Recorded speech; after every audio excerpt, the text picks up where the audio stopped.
Bom dia, pessoal. O Frido não está aqui, ele está em Curitiba. Vocês sabem o que ele foi fazer em Curitiba? Também passear. Oi? Visitar os parentes, que mais? Oi? O trabalho. Isso, está defendendo o trabalho final do curso, da faculdade dele. Ah, já foi formatura? Ah, defendeu nessa semana e fez a formatura ontem, né? É isso. Então, temos um pastor formado em teologia agora. Vamos abrir a Bíblia em Lucas 22. Lucas 22, a partir do versículo 7. Antes eu quero contar uma história para vocês. Era tarde de um dia de semana lá em Medina, no interior de Minas Gerais, no norte de Minas Gerais. E a gente tinha saído pelas ruas da cidade Medina para fazer a mesma coisa que a gente tinha feito nos outros dias. A gente tinha uma meta para cumprir, sair às ruas, encontrar com as pessoas, distribuir panfletos, falar delas a respeito de Jesus.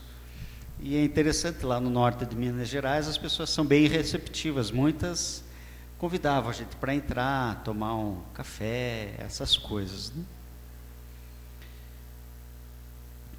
E eu estava conversando, então, com uma mulher lá nessa ocasião, falando para ela: eu já fiz muitas coisas erradas na minha vida que entristeceram a Deus. A senhora já fez alguma coisa assim que já entristeceu a Deus? Sim, eu já fiz. Ela respondeu: pois é, essas coisas que nós fazemos que entristecem a Deus, Deus chama de pecado, e o pecado nos afasta de Deus. E segundo o que a palavra de Deus diz, quem peca merece a morte, merece ficar eternamente separado de Deus, e nós todos somos pecadores. Ela concordou: nós todos somos pecadores, é verdade. E a senhora é pecadora? Sim, eu sou pecadora. Interessante que quando o papo evoluía, ficava pensando: puxa vida, essa mulher já conhece o Evangelho, né? Então, eu continuei explicando, em seu grande amor, vendo que nós estávamos totalmente perdidos sem Deus, Deus enviou o seu Filho para morrer por nós e pagar a conta pelos nossos pecados. Sim, eu sei, Jesus morreu na cruz, mas eu não aceito que Ele pague pelos meus pecados. A senhora não aceita? Como assim? Eu pequei, eu mereço pagar. Sim, a senhora está certa, nós merecemos pagar, mas nós não podemos. A conta é muito alta. Não me interessa. Eu pequei, eu mereço pagar, e eu vou pagar. Ninguém paga minhas dívidas. E como a senhora vai pagar pelos seus pecados? Quando eu morrer, eu vou para o purgatório, e lá eu vou pagar pelos meus pecados. Depois de algum tempo, nós nos despedimos daquela mulher. É interessante que ela não aceitava que alguém pagasse pelas dívidas que eram dela. Ela não aceitava que alguém pagasse pelos pecados que ela tinha feito. Ela deveria pagar. E um dia, segundo o que ela acreditava, ela ia pagar no purgatório. É interessante que certamente essa senhora não considerava sobre esse aspecto, mas a atitude que ela tinha era uma atitude de orgulho. Ela não aceitava ser presenteada com a salvação. E essa convicção a levava a desprezar o sacrifício de Jesus, aquilo que Jesus fez por nós na cruz. A salvação é de graça, mas é de graça para nós, porque ela custou muito caro para alguém. Alguém comprou e pagou com o preço do seu próprio sangue. Então, se é de graça, não é para ser desprezada por causa disso. É de graça, porque Ele, que conquistou a salvação por nós, nos dá, nos presenteia. Mas não foi sempre de graça. Alguém teve que pagar. E hoje nós vamos meditar um pouco nesses eventos que antecedem esse grande ato de amor. Esse grande ato de generosidade de Deus, de Jesus, em conquistar a salvação por nós. A história sobre a qual vamos meditar se inicia na manhã de uma quinta-feira, em Lucas 22, a partir do versículo 7. Finalmente chegou o dia dos pães sem fermento, no qual devia ser sacrificado o cordeiro pascal. Jesus enviou Pedro e João dizendo: vão preparar a refeição da Páscoa. Onde queres que a preparemos? Perguntaram eles. Ele respondeu: ao entrarem na cidade, vocês encontrarão um homem carregando um pote de água. Sigam-no até a casa em que ele entrar e digam ao dono da casa: o mestre pergunta: onde é o salão de hóspedes no qual poderei comer a Páscoa com meus discípulos? Ele lhes mostrará uma ampla sala no andar superior, toda mobiliada. Façam ali os preparativos. Eles saíram e encontraram tudo como Jesus lhes tinha dito. Então prepararam a Páscoa. Quando chegou a hora, Jesus e os seus discípulos, os seus apóstolos, reclinaram-se à mesa. Ele lhes disse: desejei ansiosamente comer esta Páscoa com vocês antes de sofrer. Pois eu lhes digo, não comerei dela novamente, até que se cumpra no reino de Deus. Recebendo um cálice, ele deu graças e disse: tomem isso e partilhem uns aos outros, pois eu lhes digo que não beberei outra vez do fruto da videira, até que venha o reino de Deus.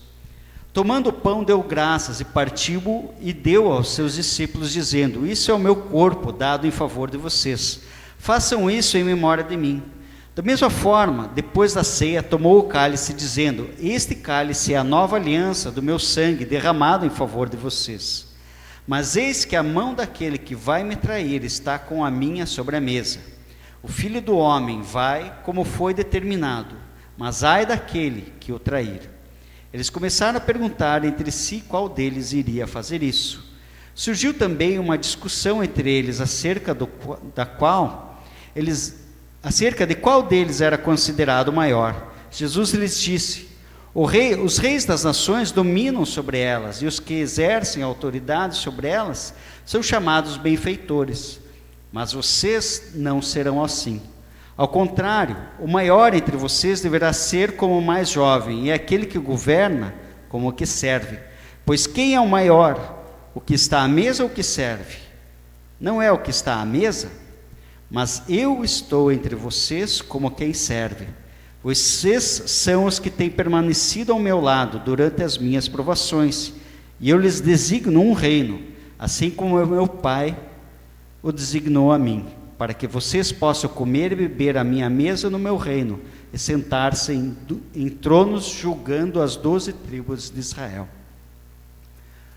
O texto menciona, então, no versículo 7, que era chegado o tempo de celebração da Páscoa. A Páscoa, o pessoal que estudou o Velho Testamento lembra, ela tinha um significado que tinha sido estabelecido no Êxodo. Quando Deus quis tirar o povo da terra do Egito, ele mandou pragas, mandou punições ao faraó, porque o faraó não queria deixar o povo sair. E a última praga, a última punição, era a Páscoa.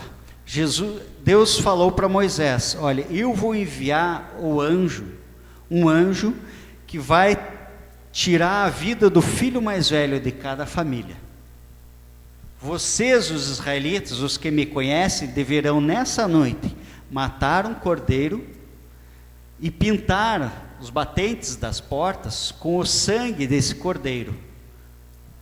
E o cordeiro que foi morto, vocês vão fazer uma refeição juntos em família. Em toda casa que o anjo passar e tiver os umbrais das portas pintados com o sangue desse cordeiro, o filho primogênito será poupado. toda casa onde não tiver pintado com o sangue do cordeiro, o anjo da morte levará o filho primogênito. E foi assim que se fez. Páscoa no hebraico significa passar por cima. O anjo passou por cima daquelas casas que estavam pintadas com o sangue do cordeiro. Dá para entender da seguinte forma: o cordeiro foi oferecido no lugar do filho mais velho. Uma vida só foi salva por causa do sacrifício do cordeiro. No início dos evangelhos, João Batista aponta para Jesus e fala: este é o Cordeiro de Deus. Vocês entenderam como as coisas estão ligadas? Jesus, o Antigo Testamento, esse é o Cordeiro de Deus. Ali na Páscoa do Antigo Testamento, iniciaram-se a libertação do povo da escravidão do Egito. Depois de perder o seu filho primogênito, o faraó deixou o povo sair da terra. Os versículos 8 a 12 indicam que Jesus já tinha combinado em segredo um local para os discípulos, para ele e os seus discípulos celebrarem a Páscoa.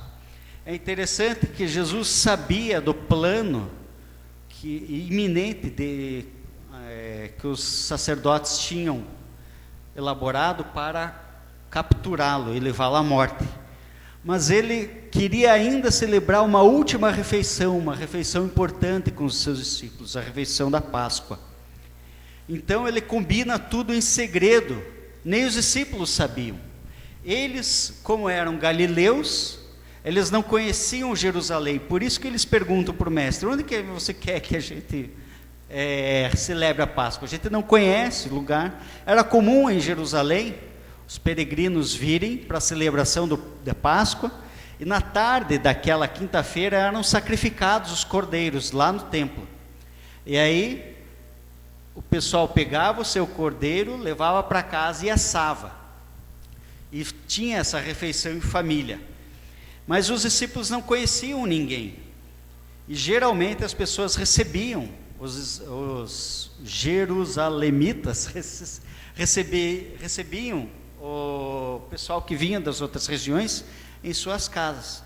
Mas naquele horário era muito complicado achar uma outra casa.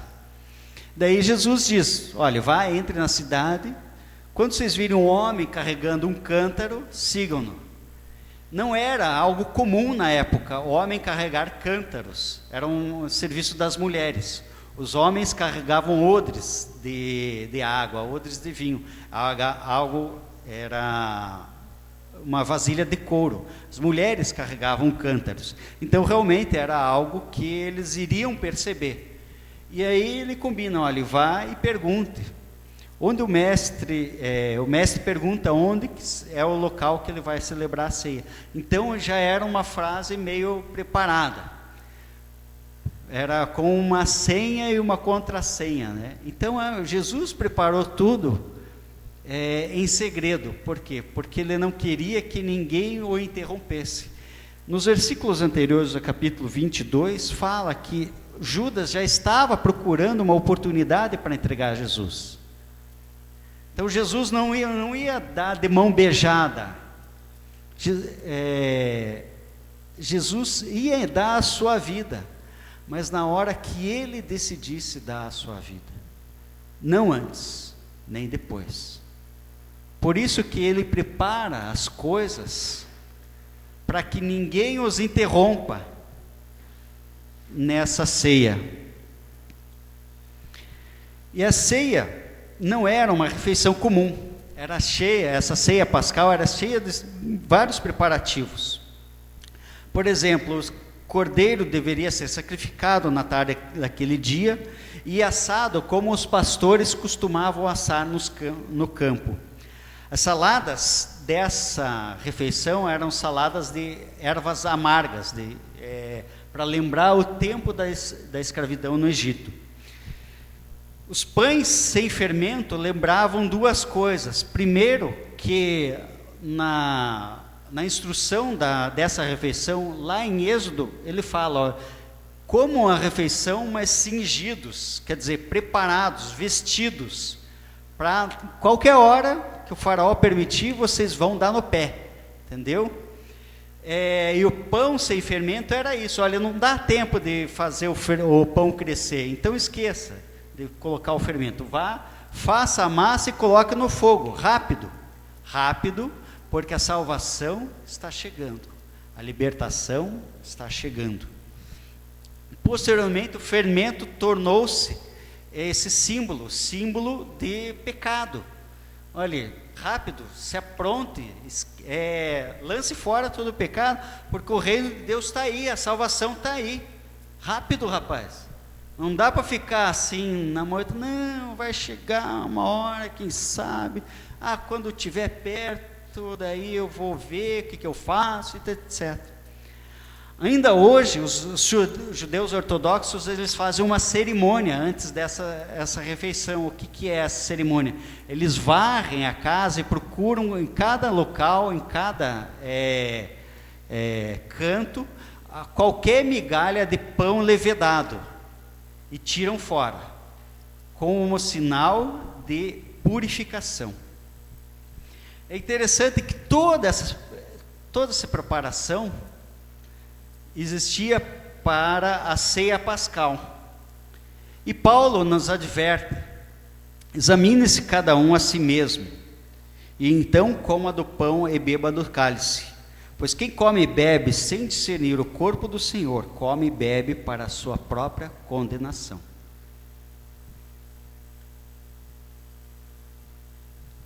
Essa última ceia de Jesus, a gente celebra ainda hoje. E nas descrições que Paulo faz, Paulo diz: olhe, examine-se o homem a si mesmo, e coma do pão e do cálice. Examine-se. E não é algo para a gente deixar para amanhã. Não é algo que a gente possa dizer, não, amanhã eu faço. Não, amanhã eu vou mudar de atitude. Não, deixa mais hoje, mais um pouco, vou ficar com esse pecado. Não, examine-se do homem a si mesmo, então beba o cálice. Numa manhã de 2009, a Juliana estava limpando a casa, limpando o escritório. A gente já estava morando aqui no Rio. E lá do escritório, na sala onde a gente tinha a nossa TV, dava para ver o quarto dos meninos.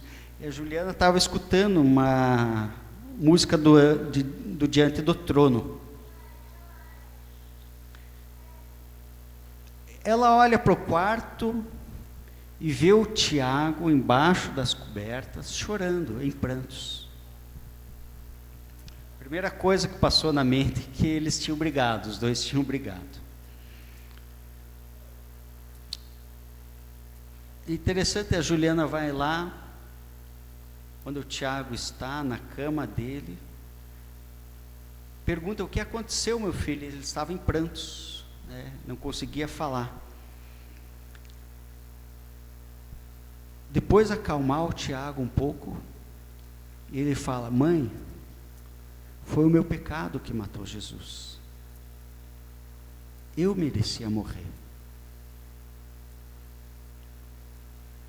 Naquela música falava: foi o meu pecado que matou Jesus. Eu merecia morrer.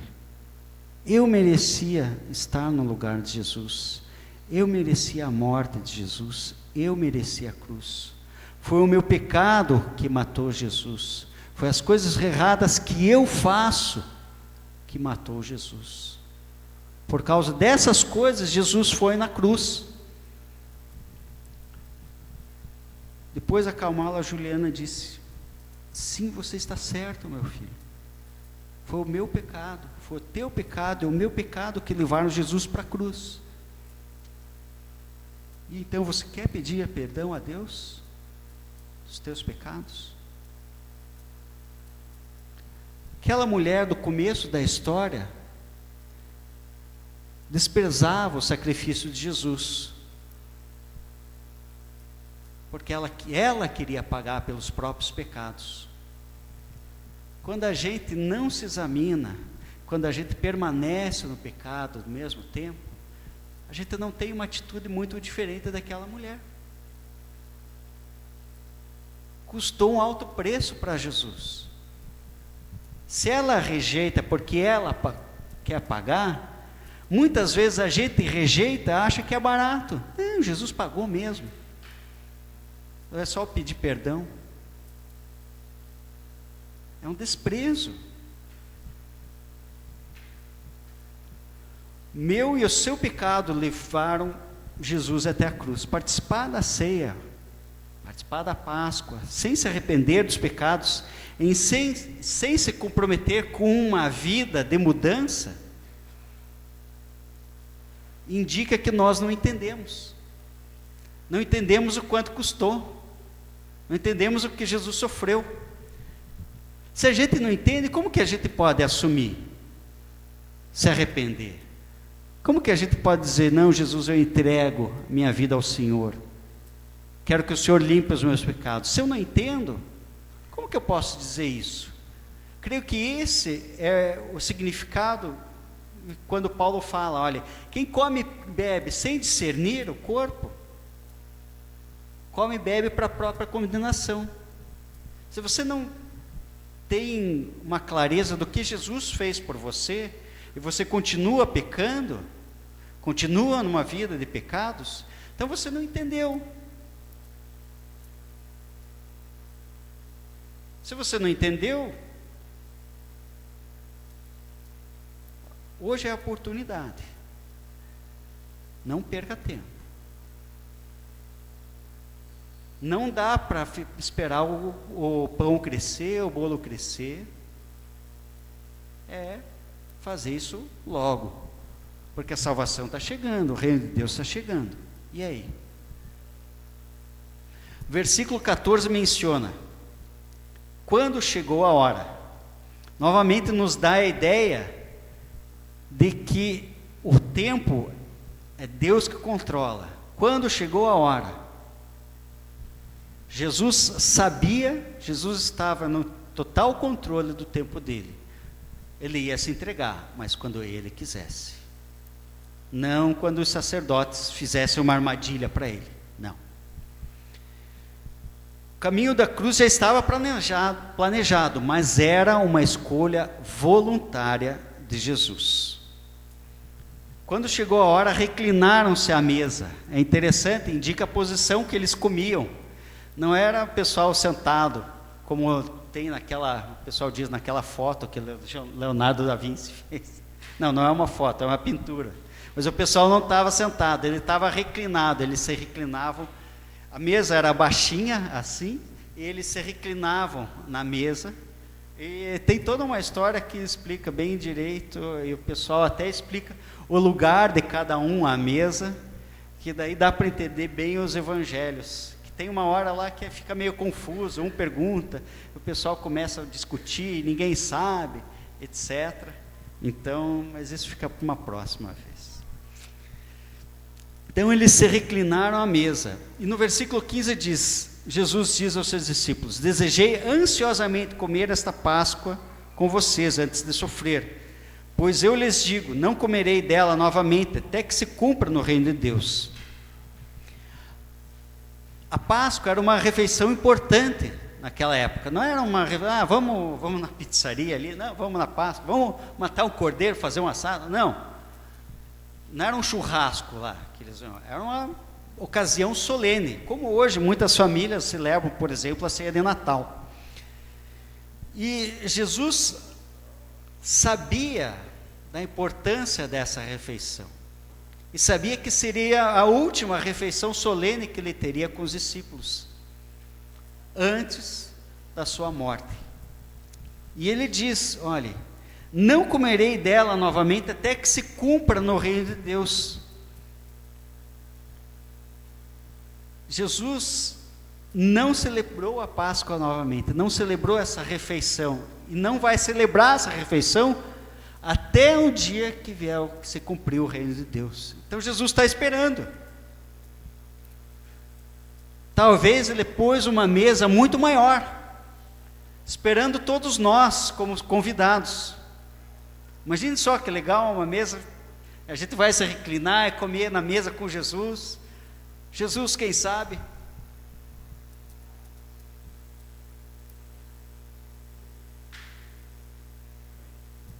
Vai lavar nossos pés.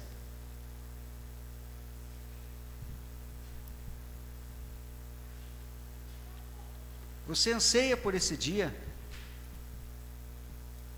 Você deseja ardentemente esse dia?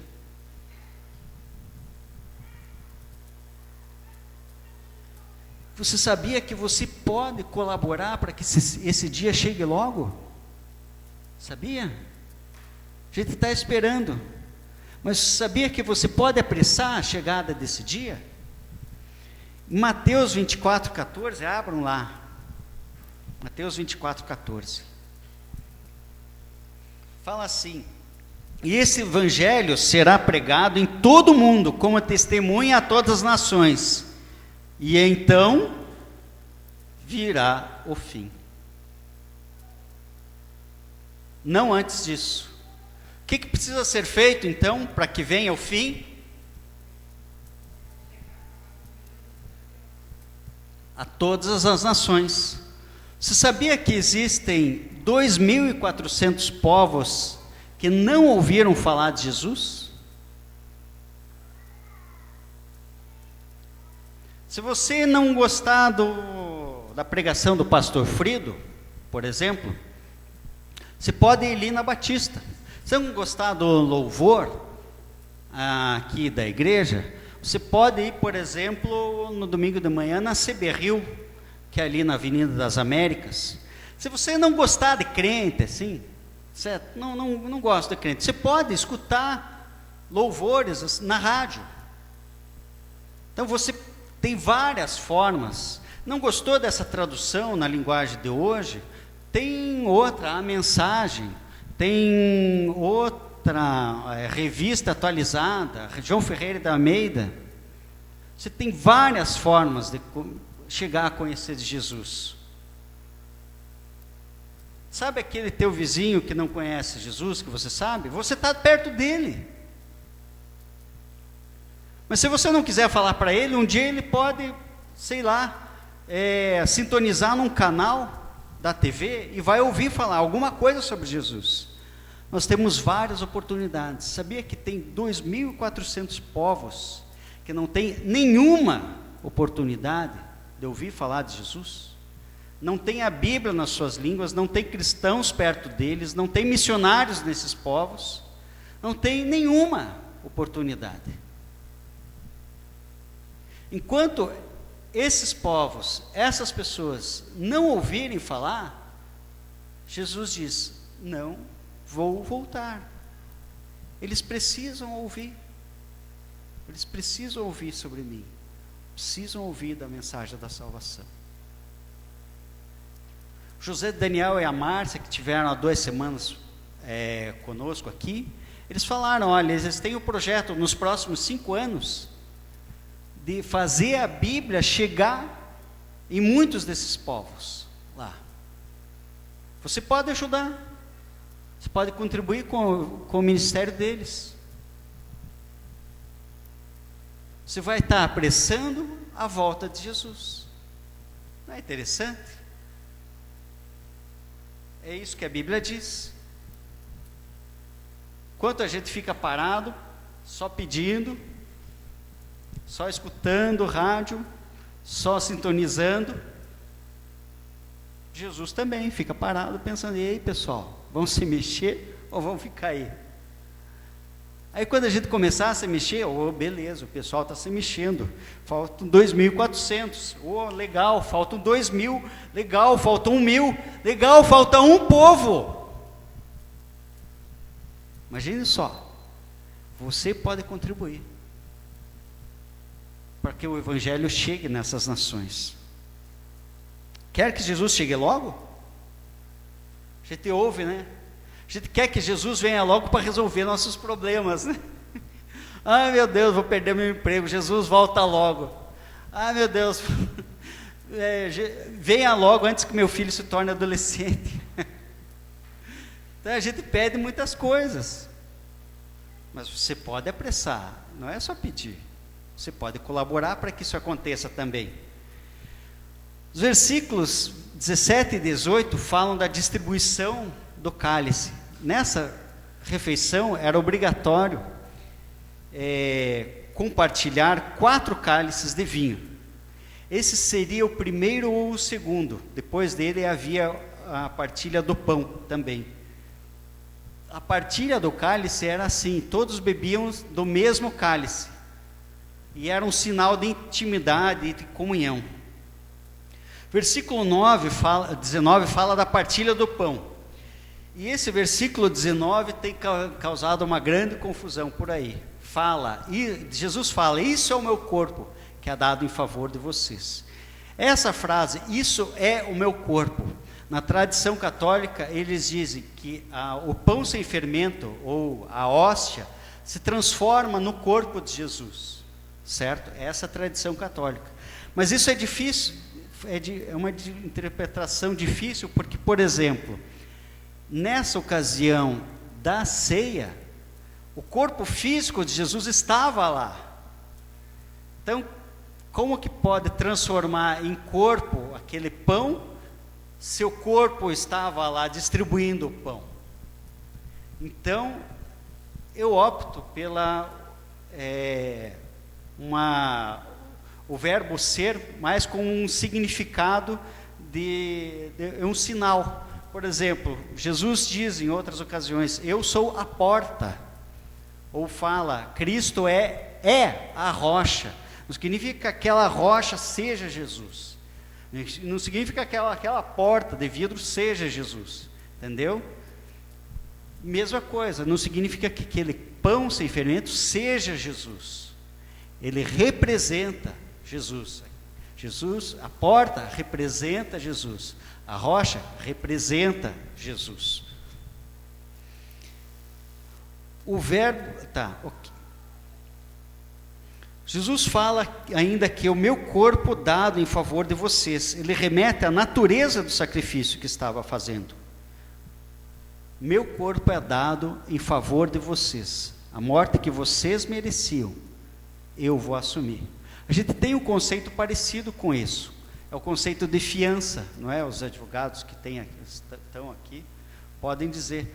O juiz estabelece uma fiança. Olha, para ser liberto da cadeia, você está preso. Para ser liberto e ser julgado depois, você tem que pagar uma certa quantia. Mas não é a pessoa que precisa pagar. Alguém pode chegar lá e pagar. Olha, eu pago, por favor, liberte tal pessoa. Então é o conceito parecido com esse conceito da salvação. A morte de Jesus em nosso lugar. Jesus foi lá e pagou nossa fiança. Olha, eu estou oferecendo o meu corpo em favor dele que está preso no pecado. Então, por favor, o liberte. Alguém lembra quando o Dominique Strauss-Kahn foi preso lá em Nova York? Lembra quem pagou a fiança dele? Quanto que foi a fiança? Lembra? Acho que era uma grana preta. Foi a mulher dele. A esposa dele chegou lá: olha, eu pago, por favor, liberte o meu marido.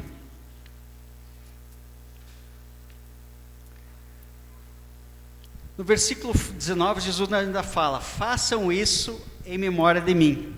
Jesus estipula então que nós deveríamos celebrar regularmente a ceia, para lembrarmos desse sacrifício que Ele tinha feito por nós, substituição pelos nossos pecados. É interessante que a ceia pascal, ela tem várias coisas, tem o cordeiro, as ervas amargas, o pão sem fermento, o vinho. Jesus e os evangelhos dão ênfase principalmente no pão e no vinho, e é por isso que nós celebramos a ceia com o pão e o vinho, ou parecido com o vinho, o suco de uva, né? Mas provavelmente na época era vinho mesmo, certo? No versículo 20, vamos ler lá o versículo 20. Da mesma forma, depois da ceia, tomou o cálice, dizendo: este é cálice, a nova aliança no meu sangue, derramado em favor de vocês. Essa palavra ali, nova aliança, é muito importante. Eles vinham de uma aliança antiga, de uma aliança estabelecida por Moisés, onde eles deveriam sacrificar animais em favor de si mesmos. A morte que eles mereciam, eles transferiam para os animais, e os animais eram sacrificados no lugar deles. Mas esse sacrifício se renovava a cada ano. Cada ano eles tinham que renovar esse sacrifício. Então essa era a aliança, o pacto, o testamento. Esse era o Antigo Testamento. Deus dizia: vocês merecem a morte pelos seus pecados, mas eu estabeleço um pacto com vocês. Cada ano vocês vão sacrificar animais para mim. Não é qualquer animal. Era um bezerro sem defeito, era um cordeiro branco sem defeito. Era esse animal, você vai sacrificar, e eu aplaco minha ira contra vocês. Mas saibam que vocês merecem a morte. Aí Jesus estabelece a nova aliança. É o meu sangue. É o sangue do Cordeiro de Deus, que é dado em favor de nós. Romanos 6:23 fala: o salário do pecado é a morte, mas o dom gratuito de Deus é a vida eterna, por Cristo Jesus nosso Senhor. O salário do pecado é a morte. O que é o salário? É algo que você recebe merecidamente. Eu trabalhei, eu vou merecer. Então, você pecou, você merece morrer. Simples assim. Deus diz que é assim. Na nova aliança, Jesus morre pelos pecadores. A primeira carta de Pedro 3,18 diz: Cristo sofreu pelos pecados uma vez por todas, o justo pelos injustos, para conduzir-nos a Deus. Uma vez por todas. Jesus não precisa renovar o sacrifício a cada ano. Uma vez por todas, ele se ofereceu. Antes o sacrifício deveria ser renovado, mas Hebreus 7:25 diz assim: portanto, Jesus é capaz de salvar definitivamente aqueles que por meio dele aproximam-se de Deus, pois vive para sempre para interceder por eles. É de um sumo sacerdote como esse que precisávamos, santo, inculpável, puro, separado dos pecadores, exaltado acima dos céus. Ao contrário dos outros sumos sacerdotes, ele não tem necessidade, Jesus não tem necessidade de oferecer sacrifícios dia após dia, primeiro pelos seus próprios pecados e depois pelos pecados do povo. Ele o fez uma vez por todas, quando a si mesmo se ofereceu. Uma vez por todas, Jesus morreu na cruz. Nós não precisamos mais oferecer sacrifícios a Deus. É um novo pacto. Esse sangue é a nova aliança que é derramado em favor de vocês.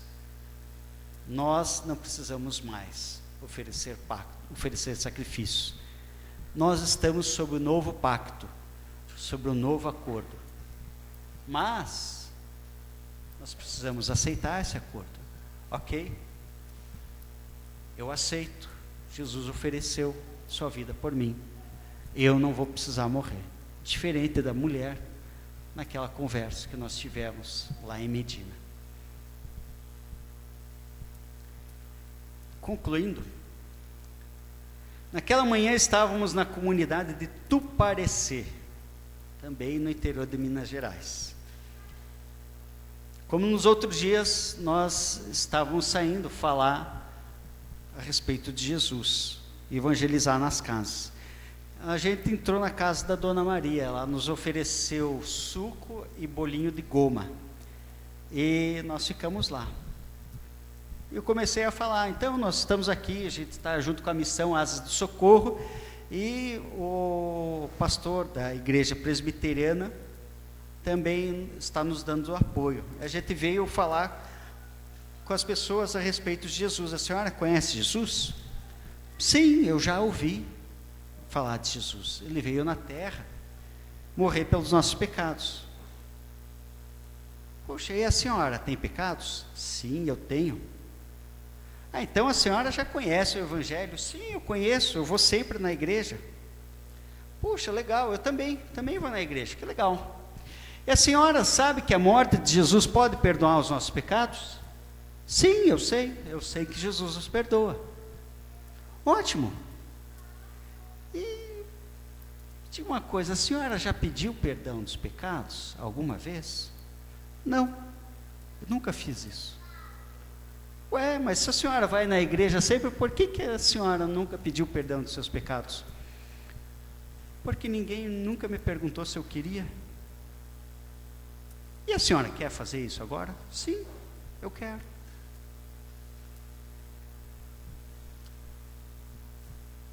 Há muitas pessoas que não sabem essa mensagem. Há 2.400 povos que nunca ouviram falar de Jesus. Nós, cristãos, deveríamos nos mexer. Nos mexer para que aquilo que nos foi dado, esse perdão que nos foi dado, chegue a esses povos. Mas também há pessoas que conhecem tudo isso, conhecem Jesus, e nunca ninguém perguntou: você já se arrependeu dos seus pecados? Você quer fazer isso agora? Você quer entregar a sua vida a Jesus? Não sei se tem alguém aqui dentre nós hoje que já tenha ouvido falar do Evangelho, mas ninguém nunca perguntou: você quer? Então, essa é a hora. Você quer? Se você quiser, por favor, levante sua mão. Você quer fazer isso agora?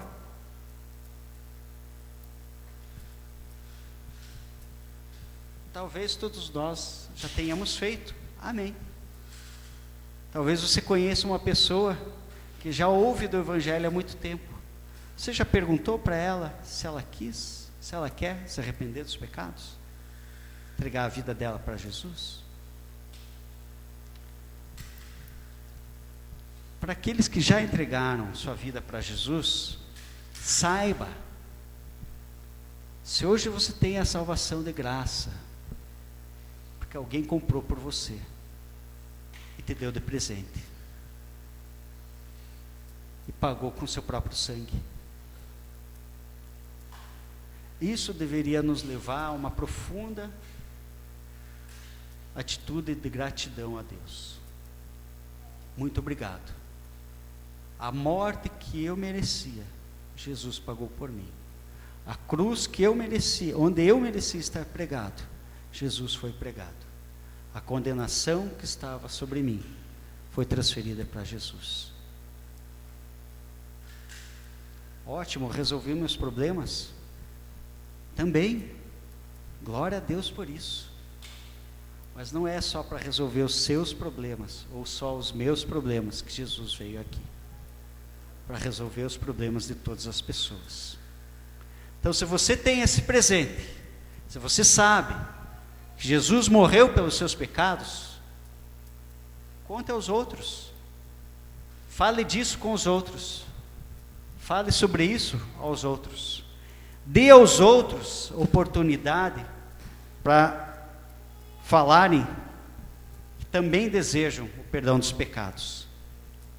Irmãos, que nessa semana o sacrifício de Jesus tome parte dos nossos pensamentos. Aquela ceia foi a última. Jesus fez tudo em segredo para ter uma última ceia com seus discípulos. E Ele espera ansiosamente celebrar uma outra ceia conosco. E Ele está esperando. E nós, o que estamos fazendo? Também vamos esperar sentado? A gente pode agradecer a Deus. Obrigado, Jesus, porque eu tenho a salvação. E eu vou colaborar para que esse dia que o Senhor está esperando ansiosamente, chegue logo. Amém? Vamos nos levantar. Quem desejar orar para Deus, pode fazer. E aí eu termino. Senhor, há uma ceia sendo preparada lá no céu, sendo preparada pelo Senhor, e o Senhor está nos esperando ansiosamente. Nós também ansiamos, Senhor, por esse dia, Senhor, mas muitas vezes ansiamos por motivos egoístas, Senhor, para resolver nossos problemas, para evitar problemas, para a gente descansar. Senhor, nós temos esses desejos também de descansar, de não sofrer mais. E, Senhor, olha por nós, Senhor, mas também nos ensina a olhar para os outros, Senhor, olhar para fora, Senhor. Tem tantas pessoas que têm oportunidade de conhecer o Senhor, que estão ao nosso redor, mas nunca foram desafiadas, Senhor, nunca foram convidadas, Senhor, para te conhecer melhor. Nos ajuda a fazer isso, Senhor. Também tem povos, Senhor, que nunca ouviram falar de Ti, povos que nunca ouviram falar do Teu Evangelho, Senhor. Obrigado por o Senhor nos dar a oportunidade de poder colaborar com a Tua obra, Senhor, poder colaborar para que esses povos, Senhor, ouçam o Teu Evangelho. Eu peço que o Senhor nos dê desprendimento e generosidade para poder fazer isso, Senhor, para poder colaborar para que a Tua palavra, Senhor, chegue nesses povos, chegue para essas pessoas que nunca tiveram oportunidade de ouvir que elas são pecadoras, Senhor, mas ouvir que podem ter a salvação em Jesus Cristo. Senhor, nos ajude, Senhor, nos dá a Tua orientação, releva, Senhor, e nos purifica das nossas imperfeições, Senhor. O Senhor sabe como nós somos pecadores. Eu peço que o Senhor nos faça melhores, Pai. Não nos deixa ficarmos tranquilos, Senhor, com as coisas erradas que nós fazemos, mas também tem misericórdia de nós, Senhor, das nossas limitações, e nos ensina a ser mais parecidos contigo, Senhor. Que nós o conheçamos mais, mas também mas que a gente também o faça conhecido, Senhor, pelas pessoas que estão ao nosso redor e também por aqueles povos que não o conhecem ainda. Peço isso em nome do Teu Filho Jesus, Senhor. Amém. Bom domingo para todos. Obrigado por terem vindo.